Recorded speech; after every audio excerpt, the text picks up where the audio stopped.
deserve to be a policeman. You really don't. Petsa wala ka talagang hard evidence, so wala kang karapatan na pagbintangan at pilitin o umamin yung isang tao. I'm not saying you're corrupt. What I'm saying here is, meron pong mga tao dyan sa loob ng inyong organization. I'm not saying you are corrupt. I'm saying there are people there that are not doing their job, or maybe they're involved in corruption. Because if they're not involved, common sense lang po ito, Secretary. Ang unang tinuro sa amin ay, ang unang katungkulan ng isang hukom ay pag-aralan niya ang pagmumukha ng testigo. Observe the demeanor of the witness. Now that I have observed your demeanor, I more or less know. Meron ka bang kilalang personal, hindi lang sa kilala mong mukha, ang pangalan, o alam mo na senador ito, kilala mong personal, yung parang kaibigan mo na. I invoke my right. Alright? Sinong kausap mo tungkol sa kasong plunder na ito? Sinong kausap mo? Maliban natural sa pamilya mo, asawa mo, anak mo, natural lang yon. Pero maliban dyan sa kanila, sino pa ang nakausap mo tungkol dito sa kaso plunder? I invoke my right po. Sino lang kausap mo? Invoke my right? Tapos ng Halloween, wala nang mga multo. Pag ganyan kang magsagot, I invoke my right. Lahat na lang tinanong, I invoke my right. Ibig ang sabihin sa publiko, sa isip at sa utak ng publikong Pilipino, may tinatago ka. At kasusumpa mo lang, magsasabi ka ng buong totoo. Paano masabi na, magsasabi ako ng buong totoo, pagkatapos sabihin mong, wala akong gustong isagot sa iyo. Sana kaninang nagsumpa ka, sinabi mong, magsasabi lang ako ng kalahating totoo. Yung iba, ililihim ko. Hindi naman ganun eh. Buong katotohanan. Paano ka magsumpa na buong katotohanan sasabihin mo, at ngayon sasabihin mo sa akin, masasangkot ako kaya ayaw kitang sagutin. Yun ang ginagawa mo sa akin eh. Ngayon, ikaw ba'y nakipagpulong sa isang abogado o mga abogado tungkol sa sabihin mo ngayon? Binigyan ka kaninang 30 minutes eh, di ba? Opo. Maliban dyan, yung dati mong abogado, si Attorney Lorna Kapunan, Opo. nag-usap din kayo. Opo. Sino pa? Maliban dito sa mga abogadong ito, yung isang abogadong maring si Attorney Villas Senior. Pero maliban dyan, sino pang kausap mo tungkol sa plunder case? Wala na po. Wala kang kinausap? Yung senador? Ay, wala po. Sigurado ka, ha? Wala po. Mamaya paliwanag ko nakamali ka. Ikaw ba nag-attend ng mga meetings at nandyan ang mga testigo at nagpirmahan kayo? O anong sasabihin ninyo? I invoke my right po. Okay. Ikaw ba'y nagbasa ng iba pang mga mababasa mo para maghanda ng iyong sasabihin ngayon? Wala po. Wala? Hindi ka nagbasa o hindi ka marunong? Wala po. Okay? Ikaw ba'y gumawa ng mga nota sa isang notebook tungkol dito sa mga sinasabing pagbibintang sa iyo tungkol sa plunder? Wala kang notes ng ganon? Wala po. At ginasa mo bang affidavit at iba pang mga statements or affidavits na ginawa ng mga whistleblowers? Wala po. Wala po kaming kopya. Alright. Nakita mo na. Sabi ko na eh. Sasagutin mo lang ako with a blank wall. Anong alam mo? Nakadedma ka sa akin. Paano tayo ngayon makaabot sa katotohanan? Hindi bale. Question. Next question. That's one set of questions. Pinagbadali-dali ko lang dahil alam ko ng sagot mo ay I invoke my right. Ngayon tingnan natin. Mrs. Napoles, napaliwanag na ito sa iyo ng abogado mo. Pero hayaan mo sana ako nang paliwanag uli sa iyo. Anong ibig sabihin ng maging state witness? Kung ikaw ay nakusa na demanda ng isang krimen, natural magbista ka, hatulan ka, kung found guilty ka, mapipresyo ka, magbabayad ka ng isang multa, no? Ganon, hindi ba?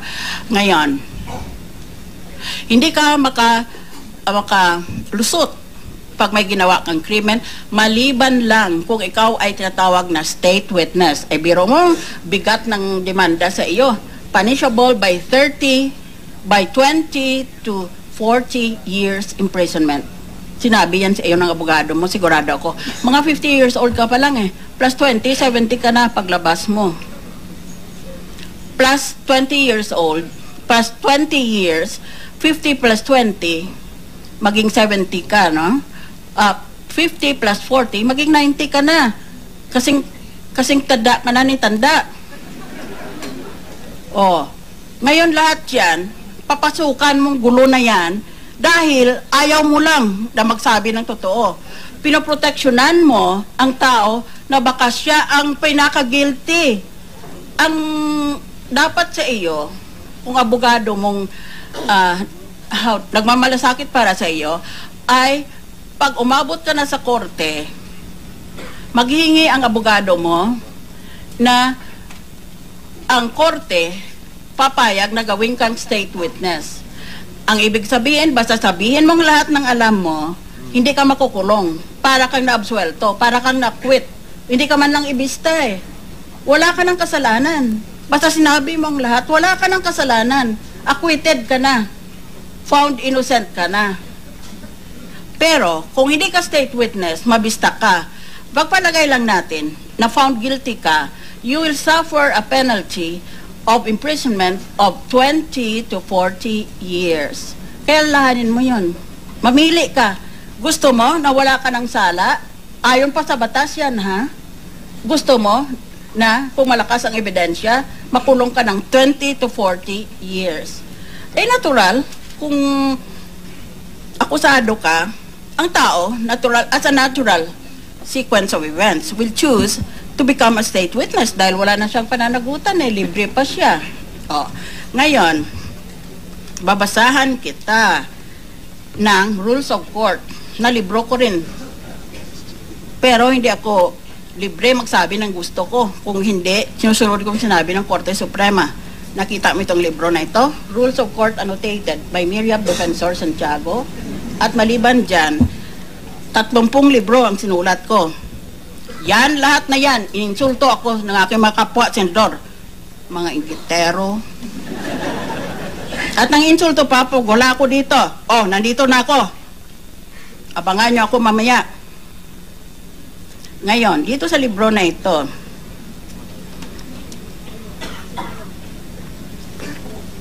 mahirap lang kasi pag nakapaligid ka ng inggit eh. Ano nang ang hinahanap ko sa iyo? Oh, well, anyway. Mario ko na lang. Sabi ng korte, Rules of Court. The rules of the Court of Justice. Ang akusado, hindi dapat napawalang sala. Maliban lang kung siyang paraan para madakip at makulong ang mga talagang malaki ang kasalanan nila. Pero ang akusado nag-apply maging state witness, dapat he must meet 5 criteria. 5 ang listahan ng husgado eh. Number 1, there's an absolute necessity for your testimony. Number 2, there is no direct evidence against the others. Number 3, your testimony is substantially corroborated on all important points by other witnesses. At itong pinakamahalaga, that the accused is not the most guilty. Kaya marami nagsasabi, pag umabot na sa korte, at nag-apply kang maging state witness, hindi ka dapat payagan ng korteng maging state witness dahil sabi nila, ikaw ang pinaka-most guilty. Kaya, importante, napapatunay mo, ngayon pa lang, sa umpisa pa lang, na hindi ikaw ang pinaka-most guilty. Dahil kung ikaw ang most guilty, hindi ka na pwedeng mag-state witness, wala ka ng paraan na makalusot pa, maliban lang sa kung ma-acquit ka ng korte after a full trial, no? So, lahat tayo, kung nakaharap dito sa demanda ng kamukha ng iyon na napakabigat ng parusa, ay gustuhin na lang natin mag-state witness. Kaya lang importante dyan, you should not be the most guilty. Ngayon, gusto ko lang sabihin doon sa kalaban kung kinukutya ko. Dahil sinabi ko, only the court can grant immunity. Ito, People versus Osimar, 1991. People versus Mangulabnan, 1991. People versus Armada, 1993. People versus Cordero, 1996. At isa pang buong listahan. Yun nga ang problema, pag ang tao hindi nagtapos ng college, magle-lecture sa abogada tungkol sa batas. If the ombudsman files a case in court, the prosecution is allowed to present its case. But before the prosecution rests its case, the prosecutor is allowed to file a motion with the court to order that one or more of the accused shall be discharged with his consent so that they will become state witnesses. Yun ang inasahan nitong mga subordinates mo na naging whistleblowers laban sa iyo. Nagagawin silang state witnesses, hindi naman silang pinaka-most guilty. Kaya absuelto sila pag pinayagan sila sa korte. Hindi dito, sa korte. Absuelto sila, wala silang pananagutan. It's as if they will not even be tried. Hindi man lang yan sila bistahin eh. It's as if they went to trial and then they were pronounced to be acquitted. Ganon yun. Kaya lahat yan magiging state witness dahil wala namang limitasyon kung ilan ang state witness. There is no limit. Ibang tao, akala nila, isa lang pwedeng state witness. Hindi. Lahat pwede kung gustuhin ng korte. Kaya ikaw sana, yun din ang hangarin mo eh, na makalaya ka at wala kang pananagutan na sa batas. Pero, una, binasa ko, nirecite ko sa iyo yung 5 requirements, no? Kailangan na hindi ikaw ang most guilty. Dahil marami niniwala, ikaw ang most guilty dahil lahat ng foundations na hindi naman pala totoo, sabi nila, ay mga fake NGOs na ikaw ang nagpundar o ikaw ang nag-umpisa o ikaw ang nagpalakad o kaya they don't really exist except your say so. Kaya,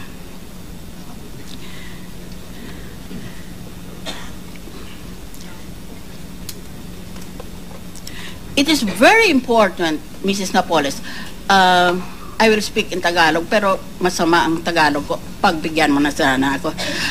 Napakahalaga na hindi ikaw ang pinaka-most guilty. Dahil kung most guilty ka, bibistahin ka eh. Baka you will be sentenced to 20 or 40 years, no? Wala pa naman silang naimbentong cream na will take away 20 years from your face or 40 years from your face. So, malaking disgrasya yon para sa isang babae.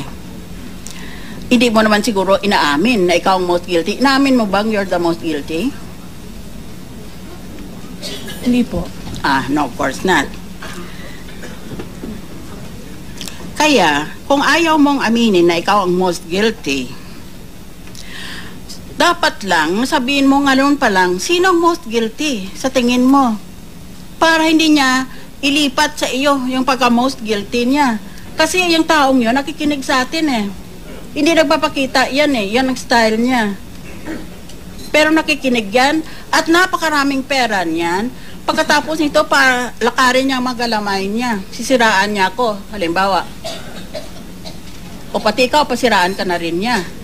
Maraming gustong patayin ka eh. Kaya, tuturuan na kita bilang isang abogada na sabihin mo nang gusto mong sabihin para hindi ka na ipapatay. Kung hindi ka pa nagsasalita, sabi mo lang, I invoke my right against self-incrimination, baka bandang huli, down the road, magpalit ang isip mo at nagdaldal ka ng lahat o di panganib sila. Pero kung sabihin mo na ngayon, nawala na sila ng motibo para papatay ka dahil nandyan ang testimony mo eh. Kinukuha yan ng stenographer dito eh. And that is, under oath, it is in effect an affidavit. Or maybe even a dying declaration.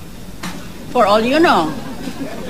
Dahil a dying declaration has very strong probative value. Pag sinabi mong sa tingin ko, patayin ako ng ganyan, maski patay ka na, napakalakas ng papel o affidavit mong yan, dahil it was given in consciousness of impending death.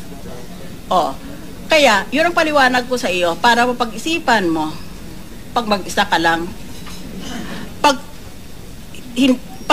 pinayagan mo itong takbo ng mga pangyayari, maring lilitaw ka, you are the most guilty. Pero sabi mo, hindi ikaw most guilty at naniniwala ako sa iyo. Dahil, hindi ba, high school graduate ka, hindi ba? Opo. Nagpunta ka ba ng college? Hindi po. Hindi kaya sa tingin ko, ng isang kamukha mo. Although, sinasabi ko even in public, na di abilidad ka talaga. May abilidad ka, your mind is very organized. But never mind that.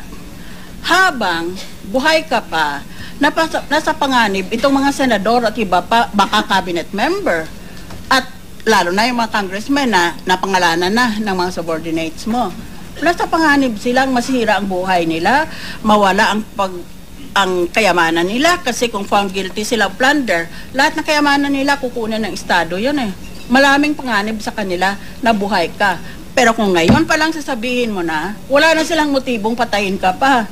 Dahil ang record mo ay dokumento na. Kaya mag-isip-isip ka.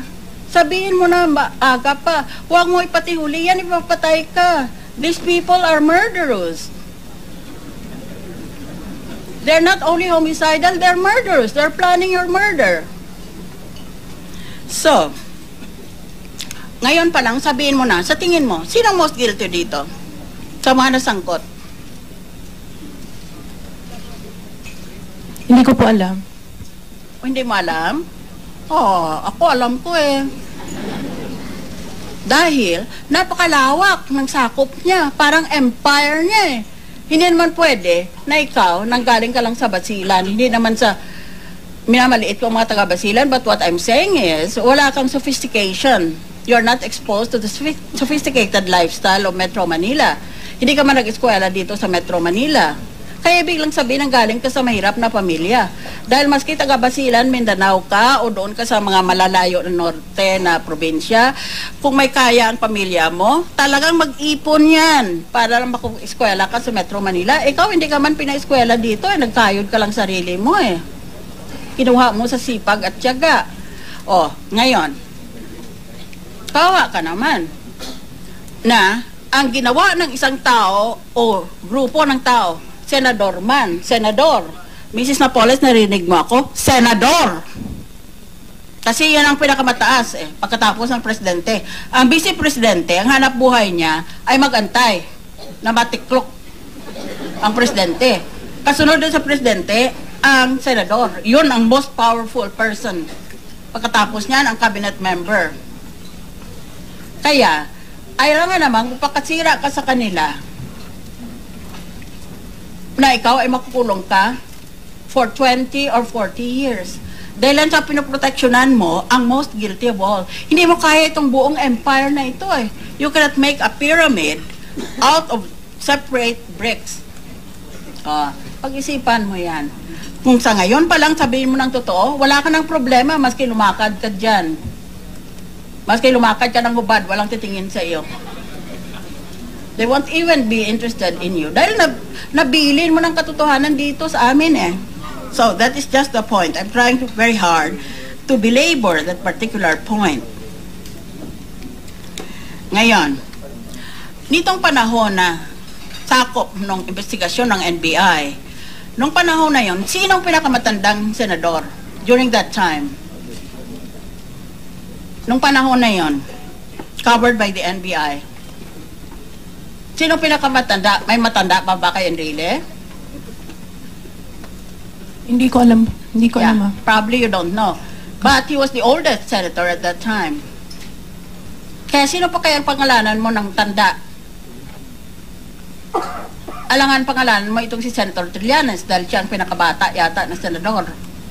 Kaya, inaangkop ang palayaw ng tao sa kanyang sitwasyon. Magiging ganon yon. Kaya kung si Enrile ang the most guilty, sabihin mo na ngayon para malibre ka na at hindi ka na niya ipapatay. Alam mo yung taong yan, pag pumunta yan sa bathroom namin dito sa aming Senator's Lounge, may gwardya yan sa bathroom, sa kubeta, na naka-long firearm, assault rifle. Ganon. Kaya mahirap kang, wag mong i-underestimate yung Enrile na yan. May asim pa rin si Tanda.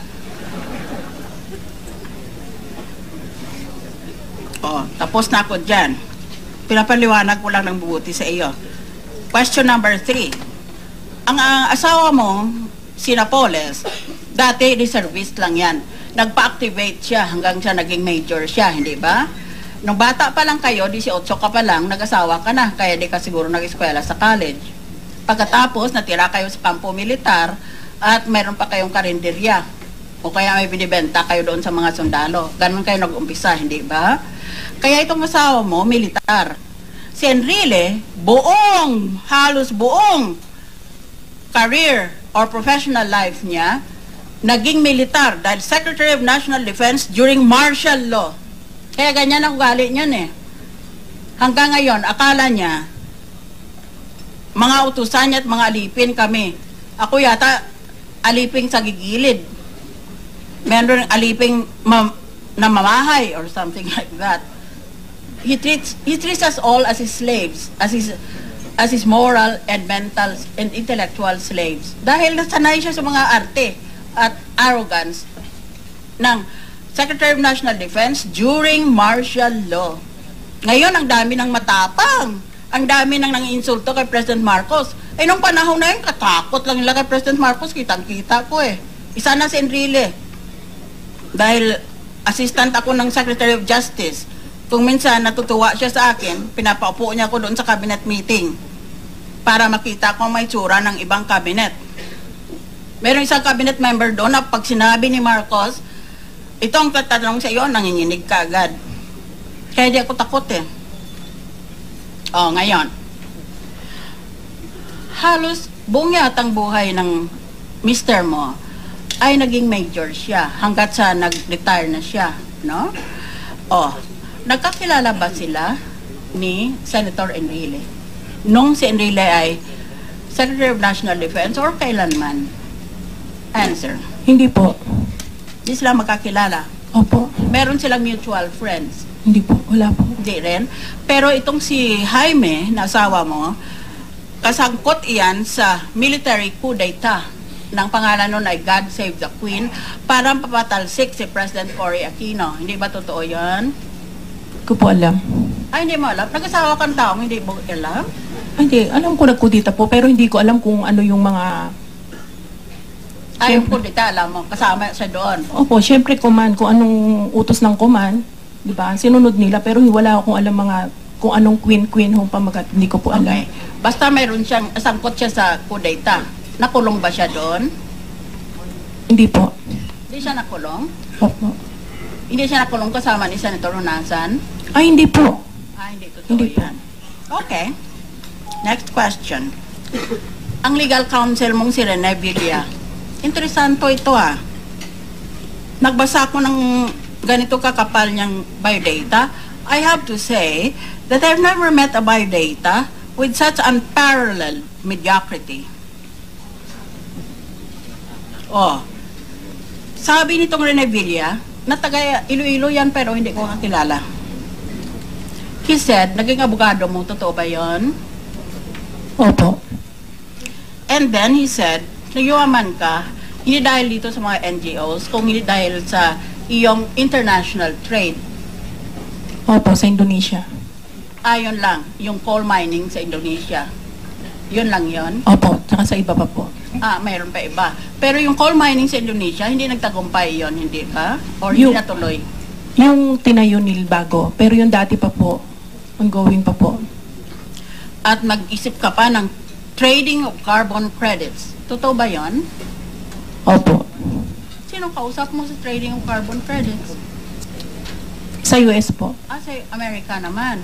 Opo. Ang dami, international personality ka pala. Ang dami